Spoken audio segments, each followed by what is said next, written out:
कौन क्या कहता है, किससे तुझे उम्मीद रखनी है, कौन तेरी बात मानेगा, कौन तुझ पर अभी विश्वास करेगा, इन सब बातों से तुझे क्या लेना देना। तेरी मंजिल तो है बस लबासना। दोस्त तैयार हो जाओ, अपनी लक्ष्मीकांत उठाओ और पढ़ने में लग जाओ। अपनी उस मंजिल तक पहुंचने के लिए याद रखना, मेहनत बहुत जोरदार करनी है। ये दिमाग जो हमेशा तुझसे खेलता है, इसके खेल को आज बंद कर। अब इसका गुलाम बनना छोड़ दे। आज इसको अपने इशारों पर काम करा। कुछ अपने उसूल भी बदलने पड़ेंगे, कुछ बातों का सख्ती से पालन करना पड़ेगा। अब उन्हीं को याद रखना है जो तुम्हें याद रखे या फिर तुम्हें लबासना तक पहुंचने में मदद करें। दोस्त एक बात तो बता, क्या भूख सिर्फ खाने की लगती है? तेरी मंजिल तक पहुंचने की भूख का क्या? यहाँ कोई छोटा मोटा दाव खेलने नहीं, उन सितारों को आसमान से अपने कंधों पर चमकाना है। झुककर सैल्यूट करेगी ये दुनिया। अभी तो बस उनकी कही हुई बातों को नजरअंदाज करना है, क्योंकि अंत में तुझे ही ये कहना है कि मत हंसो मेरे हालातों पर। जितनी बार तुमने कोशिश नहीं करी, उतनी बार गिरकर खड़ा हो चुका हूँ। जगा दे अपने अंदर के फौलाद को। इन किताबों के पन्नों में भी सरसराहट पैदा हो जानी चाहिए जब तुम पढ़ने बैठो। जब तू बिस्तर से उठे तो एक बार शैतान भी ये सोच में पड़ जाए कि ये फिर से उठ गया, अब जी तोड़ मेहनत करेगा। अबे कोई जॉब ही करनी होती तो कुछ भी कर लेते। यहाँ तो जुनून देश सेवा का है। मिलेंगे जन्म कई तुमको, पर वो जन्म जो इस मिट्टी के काम आ सके, वही जन्म तो सिर्फ सफल हुआ है। हमें यहाँ सिर्फ पढ़ना ही नहीं है, बल्कि ऐसे पढ़ना है कि वो त्रिकालदर्शी भी हमको आशीर्वाद में IAS ऑफिसर का पद ही दे। थके तो सिर्फ तेरे खुद के कॉम्पिटिटर्स, तुझे तो बस अपने मंजिल तक पहुंचने वाली राजधानी बनना है।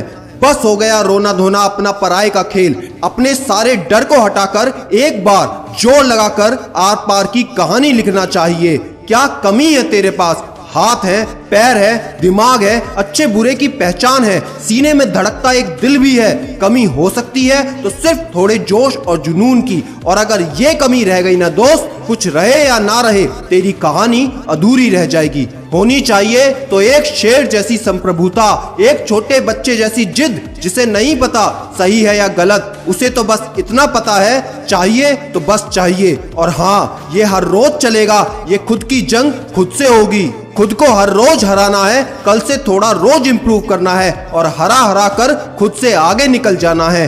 तकलीफें भी आएंगी, दर्द भी होगा, हालात बद से बदतर भी होंगे, पर एक बात को याद रखना, क्योंकि अब बात चाहत की नहीं, जरूरत की है। तैयारी ऐसी भयंकर होनी चाहिए जैसे बंदूक से निकली गोली रास्ते में आने वाली किसी भी चीज की परवाह किए बिना अपने लक्ष्य को भेद कर ही आती है।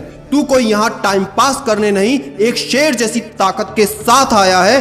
गीदड़ों की प्रवृत्ति की जैसे अपने आलसपन को उतार कर, अलग हटाकर अब से और आज से एक कसम खा ले, जो करना पड़े वो करके इस UPSC के चक्रव्यूह का भेदन करना ही तेरी जिंदगी की कहानी होना चाहिए, कहानी होना चाहिए।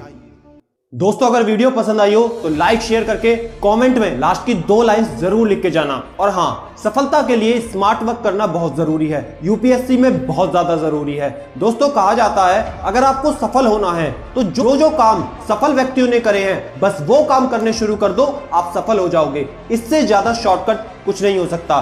तो दोस्तों, UPSC के लिए सबसे जरूरी है करंट अफेयर्स, GK और न्यूज़पेपर रीडिंग, जिसके लिए मेरे पास बहुत सारे मैसेज आए हैं। और लॉकडाउन में न्यूज़पेपर कई जगह पहुंच भी नहीं पा रहे। और साथ ही साथ जो UPSC टॉपर्स ने क्या अपनी स्ट्रेटेजी को अप्लाई किया था, कैसे वो पढ़ते थे, क्या उनका टाइम टेबल था, कौन सी बुक्स को पढ़ना है और कौन सी बुक्स को नहीं पढ़ना, ये सारी की सारी जानकारी मैंने खबरी एप्लीकेशन पर अपलोड कर दी है, जिसका लिंक नीचे डिस्क्रिप्शन में है। उसे डाउनलोड करना बिल्कुल मत भूलना। वहां पर सिडीमेनिया इंफोटेनमेंट पर आपको सारी जरूरी जानकारी मिल जाएगी। और दोस्त, ये बात फिर मत कहना कि आपकी मदद कोई नहीं करता। अपनी तैयारी को भरपूर रूप से करने के लिए डिस्क्रिप्शन में लिंक से डाउनलोड करना बिल्कुल मत भूलना। और याद रखना, मैं हूं सिद्धांत शर्मा, कोई है या नहीं, मैं हमेशा आपके साथ हूं। Be happy, stay motivated with सिडीमेनिया।